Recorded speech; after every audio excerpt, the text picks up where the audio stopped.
সবাই ডেকেছি। কেন ডেকেছি? ইতিমধ্যে আমি কিন্তু কিছু কথা লিখলাম। এক বক্তা আমার ভাই এখানে ছিল, উনি আসার শুনলাম না না এখানে কে বক্তৃতা ছিল ভাই, চলে গেল মনে ভাই। উনি সর্বপ্রথম যে কথাটি বললেন যে ফুটপাতের বিষয় নিয়ে কথা বললেন। তারপরে আমাদের মাওলা ভাই বলল হকার নিয়ে কথা, আর তারপরে তো সাদাবাজি আমার ভাই শহীদ ভাই কি বললো যুবদল, কয়দিন পরে আসবে পুলিশ দল, তারপরে আসবে যেমন ওই বিগত 5ই আগস্টের আগে ছিল যুবলীগ, ছাত্রলীগ, পুলিশ লীগ। এখনো যদি আবার এই যুবলীগ, যুবদল আর পুলিশ দল আসে, তাহলে আপনারা আমরা ব্যবসা করে কোথায় যাব? জায়গা আছে? জায়গা নাই। তাহলে আপনাদেরকে বুঝতে হবে এখানে দুই নেতা আমার আছেন, আমরা আছি। কথা আসছে আমার যুবদলের কোন নেতা ফুটপাতে যে দোকান বসাতে চায়, এটা কি মামুর বাড়ির আবদার? একটা মার্কেটে যারা দোকান কিনেছেন, দোকান ভাড়া নিয়েছেন, কারোই কিন্তু কোটি টাকার নিচে উত্তরে দোকান নাই। তাহলে কি কোটি টাকার নিচে দোকান নাই? তাহলে সবাই কি অনেক বড় টাকা না? কোটি টাকা। তাহলে 1 কোটি টাকা আমি ব্যয় করিয়া আমি আমার দোকানে বিক্রি হবে 10,000 টাকা, আর ফুটপাতে যিনি দোকান করবে তার যদি 1,000 টাকাও বিক্রি হয়, তো কি আমি পোষাইতে পারবো? তার কি? তার হলো হ্যান্ড টু মাউথ, অর্থাৎ হাত আর পা পুঁজি। সে পাতিক নিয়ে আইছে, নাহলে ভ্যান গাড়িতে নিয়ে আইছে, সে দোকান বসাইছে, 1,000 টাকা বিক্রি হয়ে গেছে, তার কিন্তু হয়ে গেল। আর যিনি 1 কোটি টাকা ব্যয় করলেন, সে বুঝে তার ব্যথা।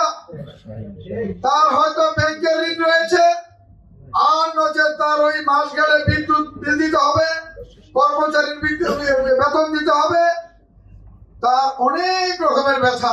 এবং উনি যে পণ্য বিক্রি করে এই দোকানে তার ইনভেস্ট করতে হয়েছে। 1 কোটি টাকা তো আপনার দোকান কিনছে, আবার যে বেচা কেনাটা অর্থাৎ দোকানের যে পণ্য, অনেকে অনেক ব্যবসা করে। আমাদের এখানে মোদি, মনোহারি, এই কাপড়, স্বর্ণ, অনেক রকমের ব্যবসা এখানে।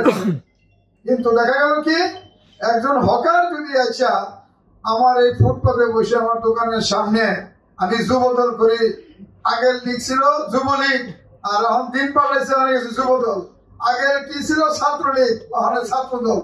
এটা কি সহ্য করার মতো জায়গা?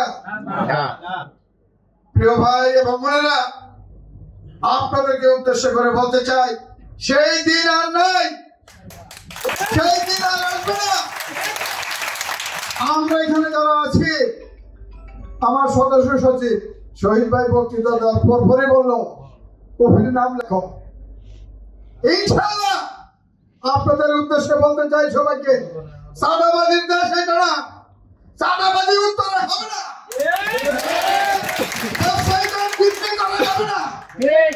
ব্যবসায়ীদের গলায় চাকু ঠেকানো যাবে না। এটা ওই 5ই আগস্টের আগে হয়েছিল। 5ই আগস্টের আগে আইনে জাহেলিয়াত যুগ ছিল, কথা বলতে পারতেন না। ইমাম সাহেব হুজুররা মিম্বারে দাঁড়িয়ে কথা বলতে পারতো না। ব্যবসা তো অনেক পরের কথা। মসজিদ পাক পবিত্র জায়গা, সেইখানে অনেক রকমের আমরা লীলা খেলা দেখছি। ভাইয়ের আমার, আমরা আরেকটা প্রোগ্রামে যাব, তারপরে আমি 2-1 মিনিটে শেষ করতে চাই। আপনারা আসছেন, আমরা ব্যবসা বাণিজ্য কে ছোট করি কে বড় করি। আমি আপনাদের উদ্দেশ্যে বলতে চাই, আপনারা আমাদের জন্য দোয়া করবেন, আপনারা আমাদেরকে সহযোগিতা করবেন। আমরা এখানে যারা আছি আপনারা দোয়া করবেন, আমরা এখানে যারা আছি আমাদের মাঝে যাতে আগামী দিনে এই এলাকার প্রতিনিধি থাকে, তাহলে ইনশাআল্লাহ আমরা আপনাদের পাশে থাকবো। এবং জোর গলায় বুক ভরে সাহস দিয়ে আমরা বলতে পারবেন যে না, কফিল ভাই, মোস্তফা ভাই, সেগুন ভাইরা বলেছিল নির্বাচনের আগে যে তারা প্রতিনিধি হলে কিছু হবে না, আসলে হবে না। আমরা কিন্তু অন্তর থেকে বলছি, মুখ থেকে বলি নাই ভাই। আমরা যারা এখানে আছি, আমাদের বাপ দাদা কিছু না কিছু আছে, ডাল ভাত খাওয়ার মতো ব্যবস্থা আছে। ওই হকার বসাইয়া ওই যুব দলের পরিচয়, ছাত্র দলের পরিচয়, বিএনপির পরিচয় দিয়ে কিন্তু আমরা ব্যবসা করি না ভাই। তাই আপনাদের কাছে বলতে চাই, আগামী দিনের পথ চলা এই এলাকায় যারা আপনারা বসবাস করেন, এখানে দোকান মালিক হয়েছেন, দোকানের মার্কেটের নেতৃত্বে আছেন, বণিক সমিতিতে আছেন, আপনারা এক কথায় বলি ব্যবসায়ীদের অবস্থা ভালো নয়। আমি ব্যবসা না করলে এটা আমি বুঝতাম না। আমি মাস কোথায় চলে যায়, আমার 16 কোটি 17 কোটি 20 কোটি টাকা আমার নিয়ে দাঁড়ায় থাকতে হয়। আমি ভয়ে থাকি, যেই মাসের 7 তারিখ হয়ে গেল আমার ওই রাত বিশ্বাস করেন আমার ঘুম আসে না। কারণ আমি রাজনীতি করি। যদি আমার শ্রমিক রাস্তায় চলে আসে, মানুষকে ও সারা রাজনীতি করে, শ্রমিকের বেতন দিতে পারে, কি কথা ঠিক কিনা? আমার বিদ্যুৎ লাইন কেটে দিলে আমার ইজ্জত যাইব। আমি চিন্তা করি কখন বিদ্যুৎ বিল আগে পরিশোধ করি। ভাই আমরা যারা ব্যবসা করি, এরকম আপনারা চিন্তা করেন, অনেক মার্কেটে 10টা দোকান, আপনার দোকান যদি বেতন না দেন, কর্মচারী দোকানে যদি তালা থাকে, আপনার ইজ্জত থাকবো? আপনার বিদ্যুৎ লাইন কেটে দিলে আপনার ইজ্জত থাকবো? এটা সবাই আমরা ভুক্তভোগী করি। যাই হোক, আমি আর কথা বাড়াতে চাই না। আপনারা আমাদের জন্য দোয়া করবেন, আমাদের জন্য সহযোগিতা করবেন। আগামী দিনে ইনশাল্লাহ নির্বাচনে যাতে আমাদের এই পদ থেকে আমরা প্রার্থী হতে পারি, আপনাদের জনপ্রতিনিধি হতে পারি, এই কথা জানিয়ে আপনাদের সবার দোয়া চেয়ে আমি বিদায় নিচ্ছি। সবাই ভালো থাকবেন, সুস্থ থাকবেন। সবাইকে ধন্যবাদ।